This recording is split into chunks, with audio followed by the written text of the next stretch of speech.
Good evening and welcome to the Pompey Politics Podcast. I'm Ian Tiny Morris. And I'm Simon Sansbury.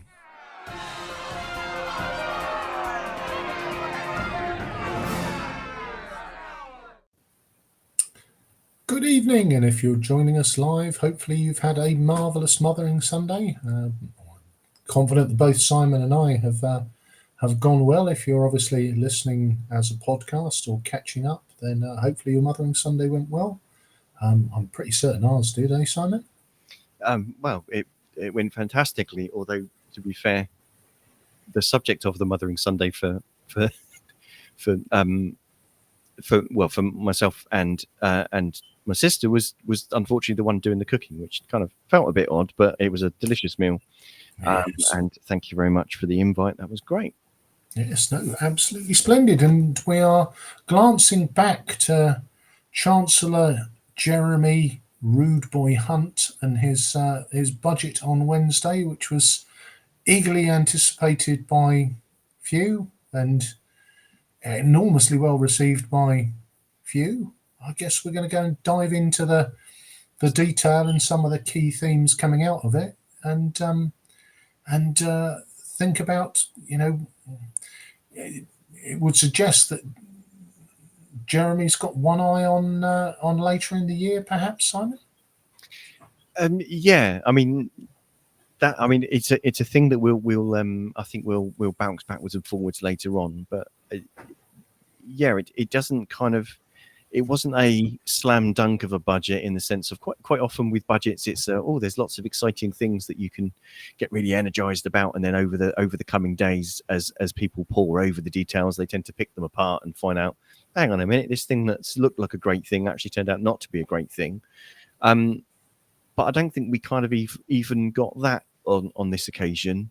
And if you think that, if you're of the mind that the election is likely to be in October or November, and the outcome is likely to be a Labour victory, and obviously whether this Chancellor, Jeremy Hunt, has much chance of being the Chancellor after the general election, then we didn't quite make it work, did we? But whether it was Hunt for a red October or Hunt for a red November. Yes, or Hunt to avoid a red October. Yeah. So, yes, no, that's fantastic.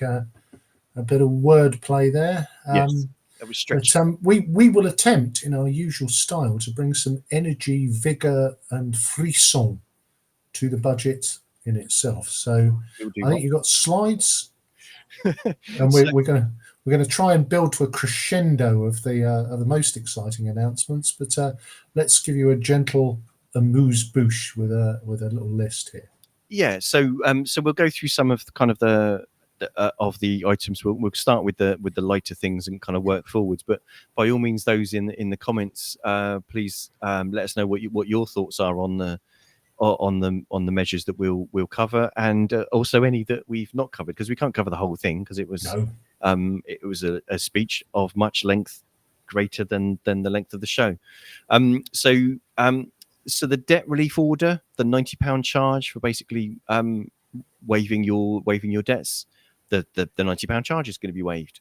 So one of the things you don't need if you're struggling to actually satisfy your debts is the charge to be able to not have to satisfy your debts.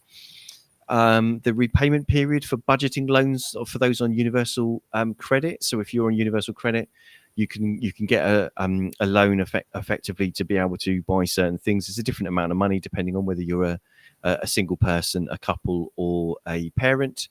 That's now the repayment period is now increased from 12 to 24 months. Fuel duty is going to remain frozen at 53p per litre. It's been frozen now since 2011. And alcohol duty. Alcohol? No alcohol. Oh, God. Alcohol. Have you started early? It's only a cup of tea I've got here. Alcohol duty is also frozen. So, yes. So some stuff around the edges there. Anything to? Yeah. Well, I guess the first couple feels like a little bit of tidying up, doesn't it? As you say, hammering somebody for an extra 90 quid when they're so deeply in debt they're having to restructure everything does feel a little bit like the final slap on the buttocks. I guess if you are if you're on universal credit, despite what some newspapers might have you believe, you're probably not in a flush financial position. So obviously, spreading those repayment periods out over 2 years seems like a sensible thing to do. I guess the fuel check is an interesting one, isn't it? Because it is, I guess it's that tension between, trying to discourage people from using their cars versus the natural tension of the alleged cost of living crisis. Alleged cost of living. Hang on a minute. Are you saying that the cost of living crisis doesn't exist? You're saying it's a I'm saying that for some it absolutely exists. yes. I will get you. What you mean? Sorry. But there is an element of, as I've touched on a couple of times on here before. My work means that quite often I'm travelling the country, which means I'm not at home to eat my tea. And when I step out abroad on a Tuesday or Wednesday night, I find almost every food vendor, oblique pub jammed to the gunnels. And in fact, we decided to treat ourselves a couple of weeks ago and nipped out on a Tuesday night and went out early before going to see a show, and could not find anywhere to eat in Portsmouth that wasn't already crammed. I mean, obviously, we didn't travel the whole of Portsmouth as we had limited time. So I guess, and again, not trying to score political points, but I think for some, the cost of living crisis is biting very hard. But there does seem to be a demographic for whom there still appears to be a reasonable disposable income that allows lots of folk to nip out on a Tuesday or a Wednesday night. Okay, and I guess dispose of it they do. Well, indeed. Yes. So that was those ones. So our next one. So social landlords are now going to be exempted from the 15% stamp duty on properties over 500k. Can you unpack that one a bit for me, Simon, without throwing you under the bus? Okay. Yeah. What's a social landlord? So if you're thinking of councils, if you're thinking of if you're thinking housing associations, yeah. So if they're purchasing properties that are valued over 500k, which to be fair is relatively easy to meet these days in certain parts of the country, then they're now going to be exempted from paying a 15% stamp duty on that purchase. Again, seems sensible, doesn't it?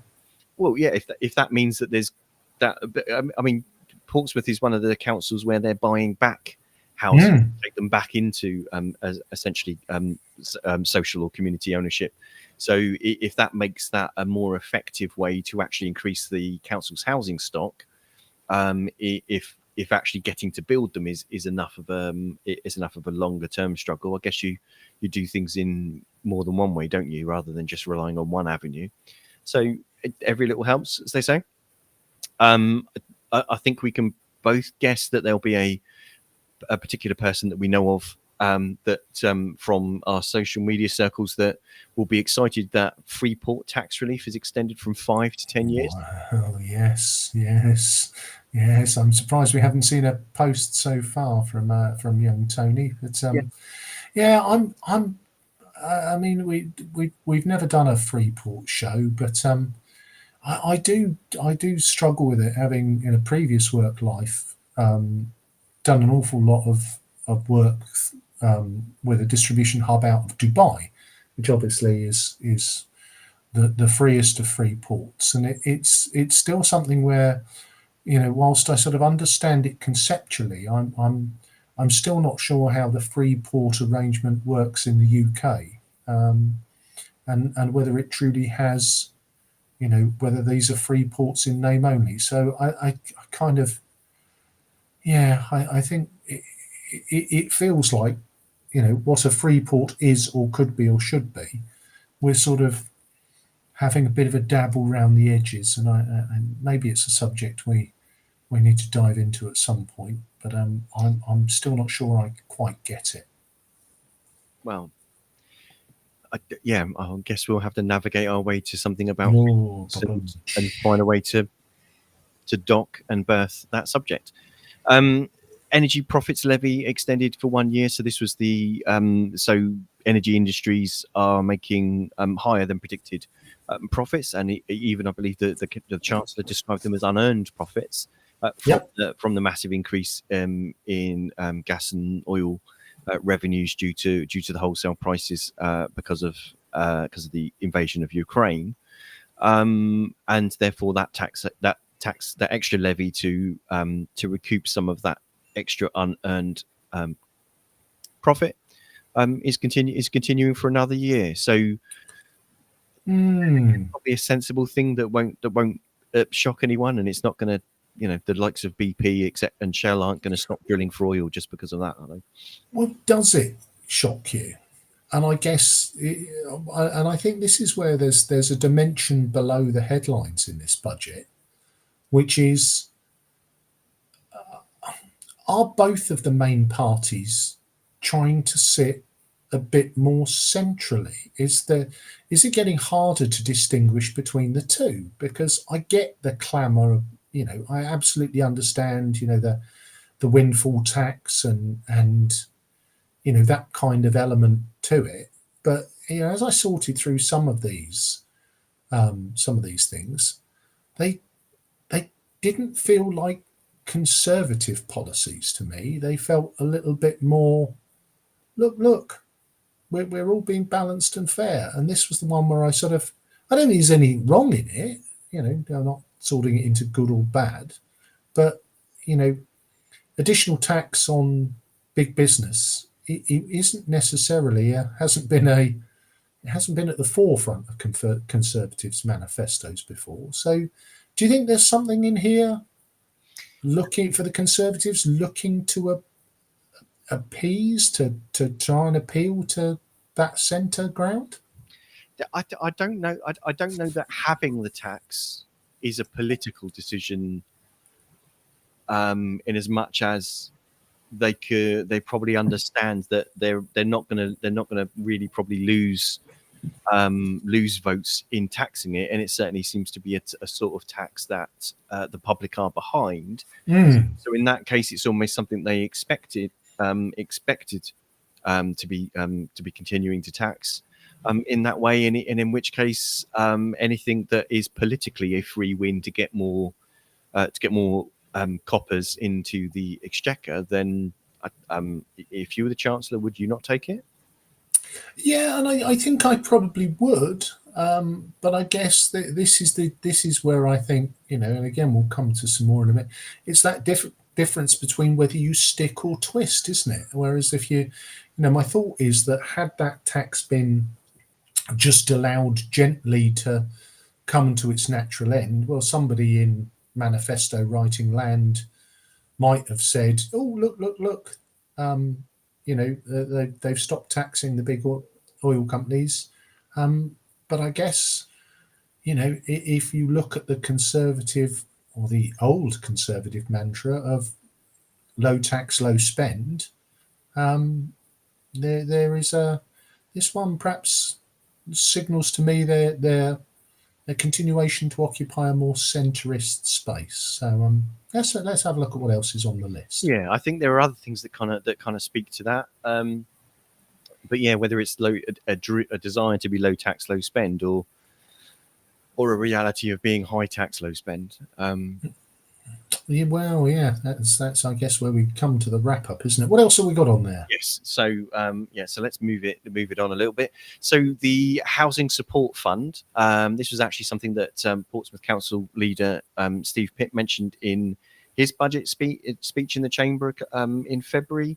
Was concerned about about that fund that was actually due to be finishing. And local councils had been asking for that to be extended for a further 2 years, but the government have agreed to extend it for another 6 months. So again, it's a kind of like it seems a very, very cautious and tepid response to something that's fundamental. So this is funding that's used to help people buy essentials for their housing when if they're moving into housing and get them. There's going to be a new British ISA allowing an extra £5,000 of ISA allowance on top of the existing 20,000, which will be designed to raise money to invest in British businesses. So I mean that sounds like a good idea, because there is not everybody is in this situation, but there are lots of people out there that have got money to invest, and maybe if they're happy to be putting their pounds where their faith is in the future of the UK economy, then that's can only hopefully be a good thing. Yeah, and I think if you look at, it's interesting, you look at those two, there's a sort of cautious kind of, continuation of a support fund, which again is perhaps a less traditionally conservative investment, and this one feels like it's got a little bit of a Union flag waistcoat on, and is appealing to, again, I'm not sure I'm going to be taking advantage of any extra room for investment with all the spare cash this year, but as you say, we have, it would be fair to say that since since before 2016, there's been a lot of land and hope and glory and flag waving, and well, now's your opportunity to put your money into UK PLC and push us forward. Yeah, indeed. The last one I had on that slide, I think, is probably more comfortable for the conservative bases. So the business VAT threshold. So the point at which a company's income, they need to start actually paying VAT. So that's now going up from 85,000 to 90,000. Yeah, and again, I think you used the word timid earlier. On feels a little bit timid. It's about a 5, just over 5-6% rise. But I'm sure very welcome if you are one of those businesses that's just on the cusp of moving into needing to be VAT registered. So yeah, again, okay.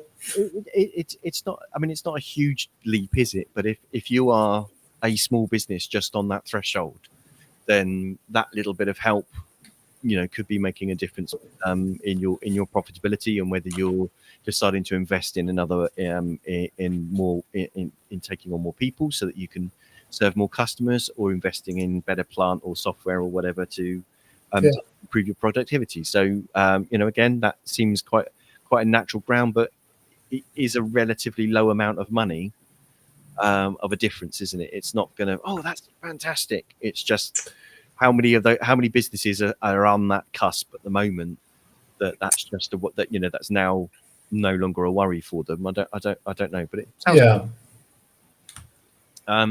So the national living wage for those over the age of 23 will be raising from £10.42 to £11.44. I mean, and again, this is where, when you look at the national living wage, that is a pretty chunky old rise, and I guess this is where the living wage is a fascinating one, isn't it? Because it wasn't that long ago. I remember in the run up to the 2019 election, God bless him, Jeremy Corbyn was hammering the table and saying, we're going to give a £10 living wage, and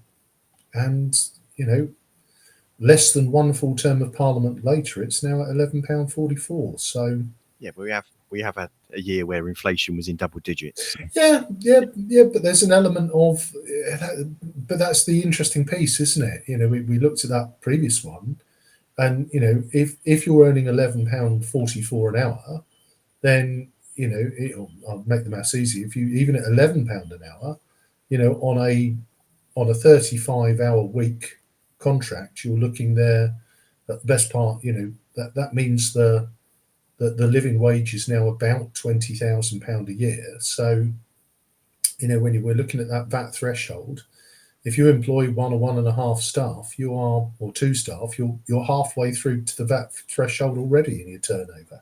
So I never think it's a bad thing. I think, at the end of the day, there is this whole thing about, trickle down economics, and we'll come to it when we get to the tax. But for me, starting by, if you're going to put wage inflation anywhere, putting it in at the bottom of the ladder for me is I'm always behind that. Okay, so state pension up by 8.5%, Triple lock. but no mention of triple lock. And benefits, including universal credit, will be up by 6.7%. And the child benefit taper. So child benefit, that's the £24 per week for the first child, and £15.90 for each further child. They're due to rise in April to £25.60 and £16.95, respectively. But at the moment, if the recipient is earning more than £50,000 a year, then basically they start having to pay that back up until earnings of £60,000 a year, in which case they don't get any of it. Yes. And what the Chancellor's now doing is increasing the start of that taper to £60,000, and increasing the length of the taper to £80,000. So rather than having a £10,000 earning taper, that doesn't even make sense the way I've said it, but you know what I mean. Then that's gone now to a £20,000. So, and they're also going to be looking at how to do that as a household, because several people have commented on, well, hang on a minute. If you've got a household where you've got two people earning actually, middle incomes, or one earning quite a good income and the other one earning a middle or a lower than average wage, then they kind of do worse off. Don't do so badly out of a situation where you've got one person that's actually earning over that threshold. Lots to look at about how that works, and to make. Always felt to me like a very unfair, and still does, although they played with the numbers a bit. I think it's the piece which I, again, even with those new numbers, you could have two people earning £55,000 a year each, and they would get the full amount for £110,000 a year income. And if one parent was working and on £80,001 and the other person was a stay-at-home parent, they would get precisely nothing. So yeah, it does. I've always struggled with it conceptually. I mean, it used to be a universal benefit, didn't it, that was paid irrespective of income, and that didn't feel quite right either. But I'm never quite sure they've got this one right. Yeah, I guess it's another one of those things where you want it to be means tested, but the mechanism of means testing it actually costs so much that it becomes an ineffective way to spend the money. Exactly. So it's a strange one. But should we get into Let's get into the meat, into the more juicier ones? So the non-dom taxation on earnings outside the UK. So stealing a bit of Labour's thunder there. Well, I mean, to be honest, that Labour had spent that 20 billion that is going to raise over and over and over again. And yeah, I mean, I guess it's worth just touching a little bit, because people, I got into a discussion online this week where, people think that if you have non-dom status, you don't pay any tax in the UK, where in fact, you pay tax in the UK for the money you earn in the UK. But if you then earn money in another country, then you pay the tax on that money in that country. And yeah, I mean, this was one that I expected there to be more noise about, Simon, but it was kind of announced, and I haven't seen any kind of wow. Yeah, so I kind of think it's I think this is a deliberate curveball, in the sense of, well, this and the Shadow Chancellor Rachel Reeves has announced plans of what to do with the money that such a measure would raise, and it almost kind of feels like Jeremy Hunt has effectively said, well, okay, we've put that in place now. Now what are you going to do? Are you going to fund the things that you wanted to fund by raising another tax, or by cutting spending somewhere else? It's almost, I don't know. It's almost go on then. I dare you. Well, yeah, Bit of brinkmanship going on there. yeah, it's a political move, and again, it's one of those tax measures which I've never quite understood, that anyone who's got tax affairs so complex that they've got non-dom status, I have always doubted whether there's going to be a collective shrugging from those people and go, fair enough. So if we look at Rishi Sunak's wife, sorry, I've forgotten her first name. She has extensive businesses in India, and I'm still kind of a little bit of a loss as to whether she's going to pay all of the taxes due in India, and then with the money that's earned from those businesses is then going to pay tax on that again in the UK, and just kind of suck that up. And she might, because she's the wife of the Prime Minister. But part of me believes that the vast majority of people who have non-dom status will simply pick up the phone to their accountant and say, what are we doing now? And the accountants will already be setting up shell companies and trusts and other tax instruments that will mean that 20 billion is never going to end up in the UK coffers.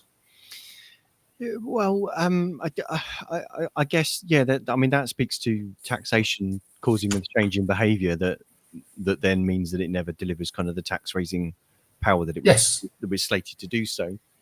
And I guess that speaks to the argument for taxing, for not just looking at taxing income, because that's, to be honest with you, that's easy to move or to have offset somehow. Whereas if you tax wealth itself, if you tax assets, then if you've got a house in London, then you can't move that. Well, you can. That's really expensive. Yeah, and I guess that is the other edge of the sword, isn't it? Which is that by lucky chance the modest 3-bed house that you grew up in, or you bought in Islington in 1961, is now worth 1.3 million pounds. But you are a retired taxi driver on state pension, and the tax on your wealth is going to be something you're frankly not going to be able to afford. But yes, a whole different issue. But yeah, I expected that one to get more of a fanfare and more of a kind of and again perhaps a very unconservative policy again. Yeah, but there are also other things politically that kind of seem to be chucked into the media after the budget. So it was a something and nothing budget, wasn't it? Really, it wasn't this is your pitch attempt to try and win an election. No. But it also wasn't a. Do you know what I mean? It wasn't a. Well, you can point at that. Okay, these are the things that we wouldn't have done.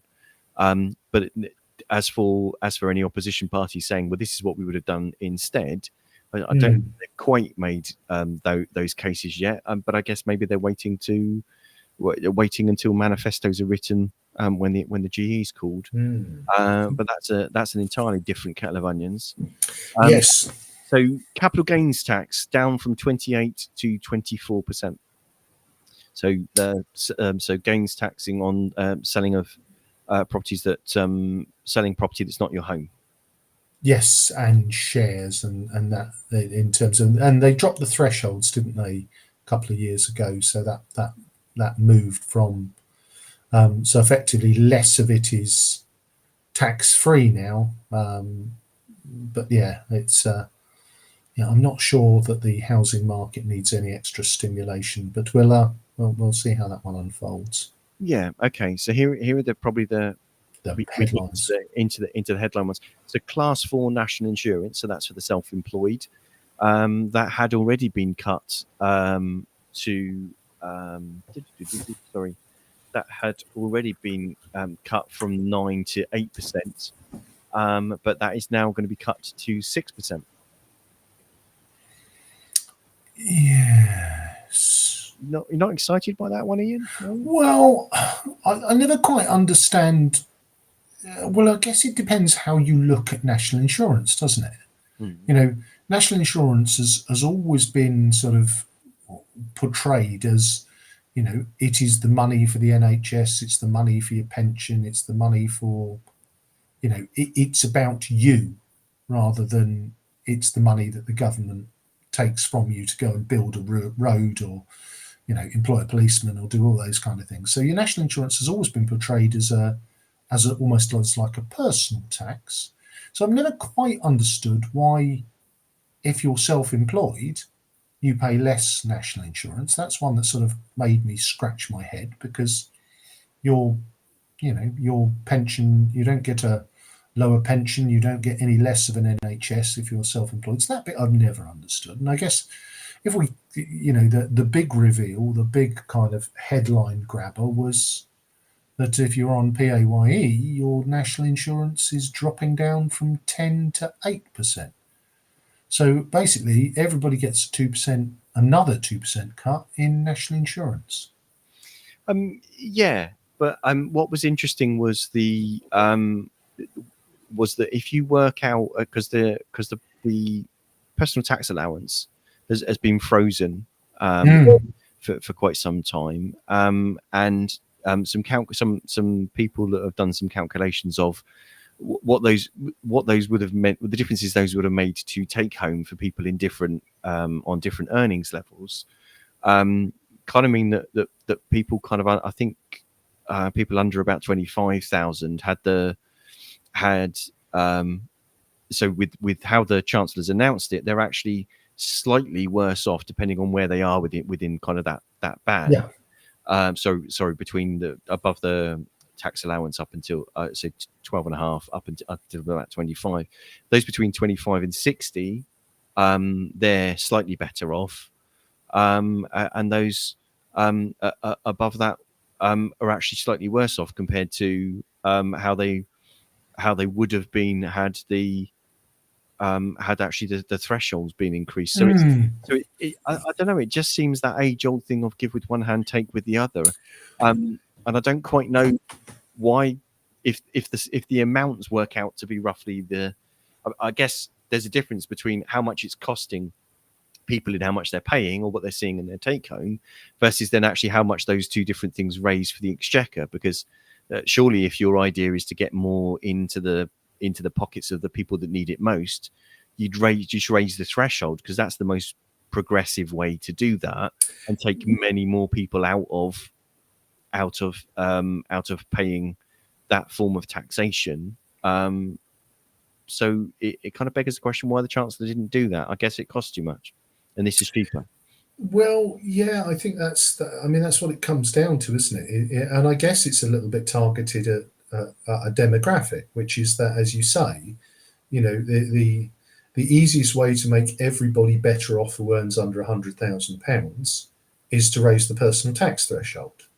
You know, so that benefits everybody, and it benefits those who earn least most. So you know that for me has been a sound policy, that the Conservatives, it was their idea, they introduced it, nobody else was involved, although I think the Lib Dems might. Sure. Yeah.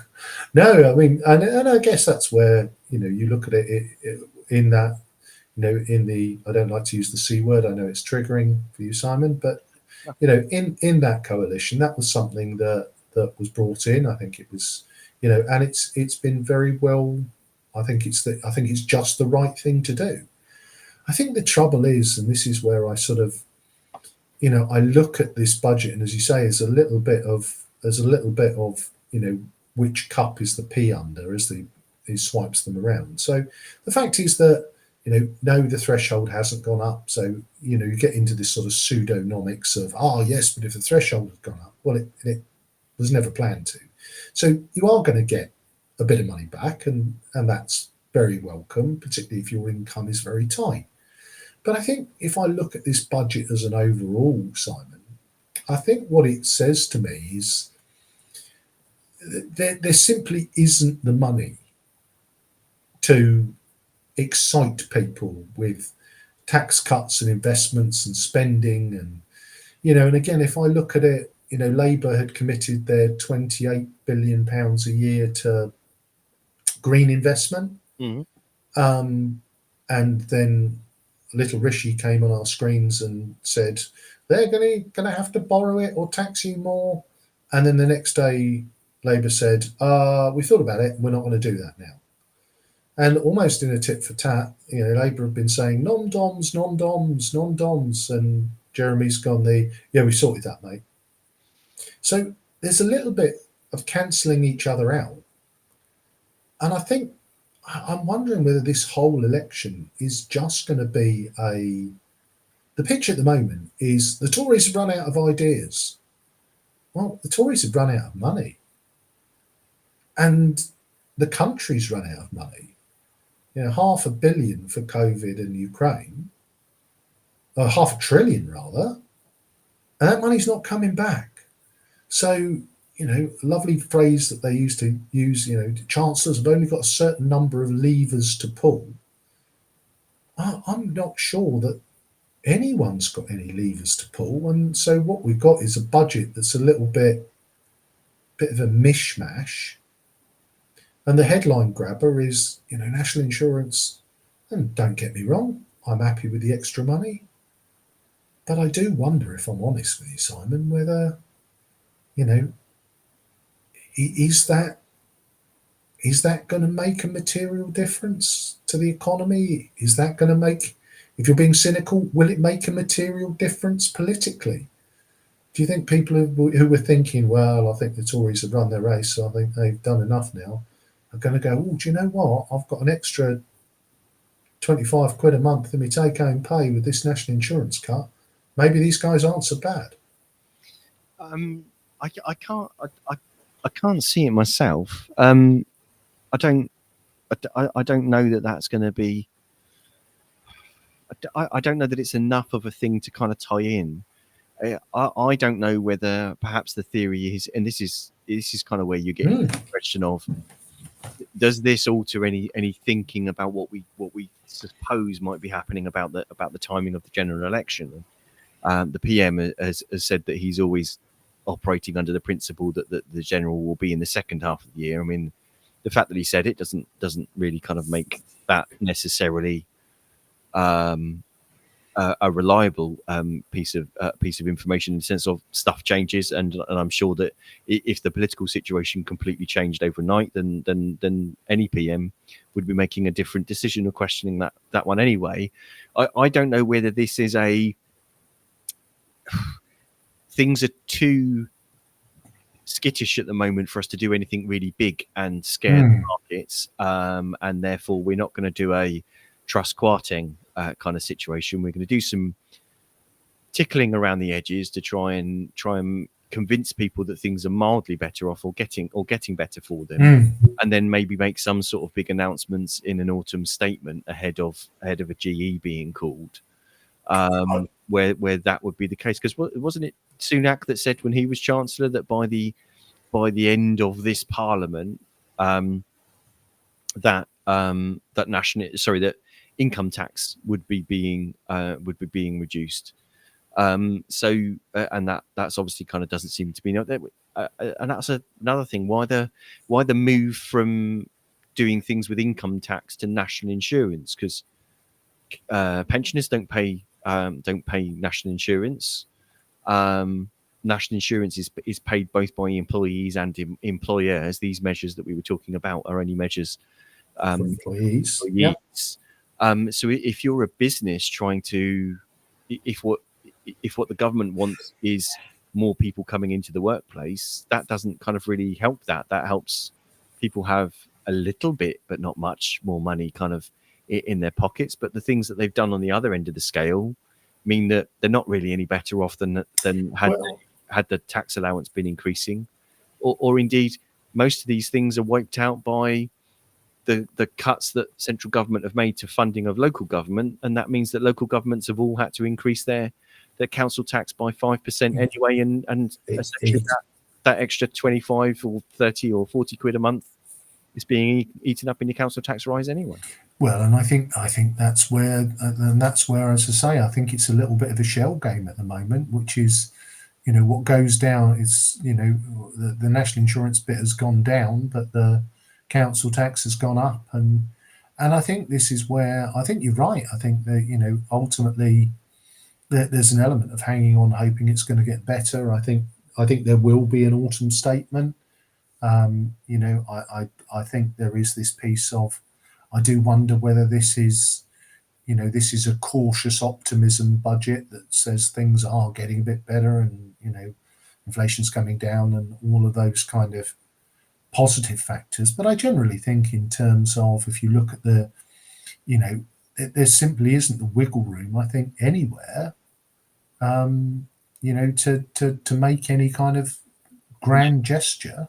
Yeah, unless you literally are a magician, there isn't a rabbit to be pulled out of a hat, and there isn't a hat, which is quite ironic considering obviously the much political coinage that was made out of the note left by the outgoing Labour Chancellor of the Exchequer, that was found when the coalition government took over in 2010, which was there's no money left, which the money ran out. Yeah, is actually meant to be a kind of traditional kind of in joke between chancellors, or something reprehensible, irresponsible, depending on who you listen to. Considering that was the framing of the last change of government from Labour to Conservative, whereas this way round, there isn't even enough to buy the note paper to write the note on, by the sound of it. Yeah, I think there's an element of, I think it is a piece where, if you look at, and again, if you look at it going forward, it's that, well, I guess part of our questions that we usually like to ask when we refer to these things is, what would you have done differently? And, if I'm looking at that budget with my steely fiscal conservative head on, there's a lot in there I wouldn't have done.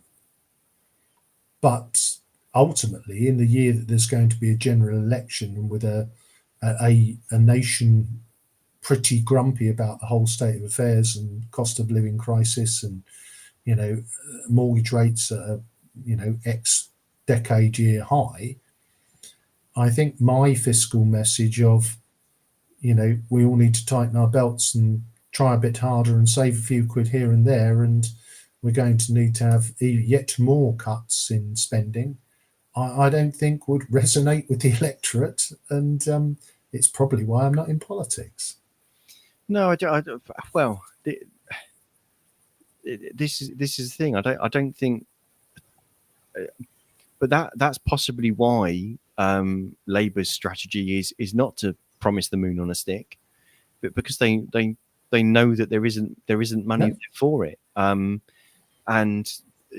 to a certain degree, not to scare the markets, that they're going to have to continue for quite a while with the existing spending plans of what is our current government. So it just kind of remains to be seen what does happen when the general election is actually called, and this is all without anybody trying to consider whether we should be at a time where international tensions are running high, that whether we should or shouldn't be spending more on our defence than the 2.5% that we do at the moment, considering we keep hearing regular news items about aircraft carriers that got this fault or that fault, or members of the armed forces not having the right kit.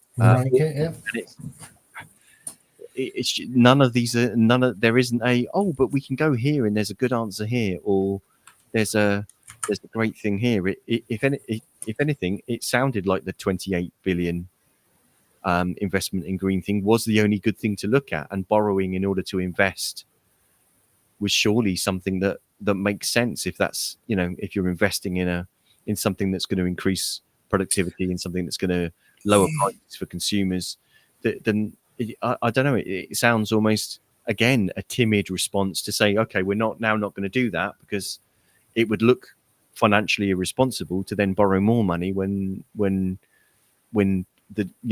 when our debt is currently what, Yeah. 96% of GDP. Yeah, and I think there's that element of it. The trouble is with investment on that scale, as you know yourself, Simon, is like with any massive project, you know, the deferred gratification of that stimulation comes several years after the spending.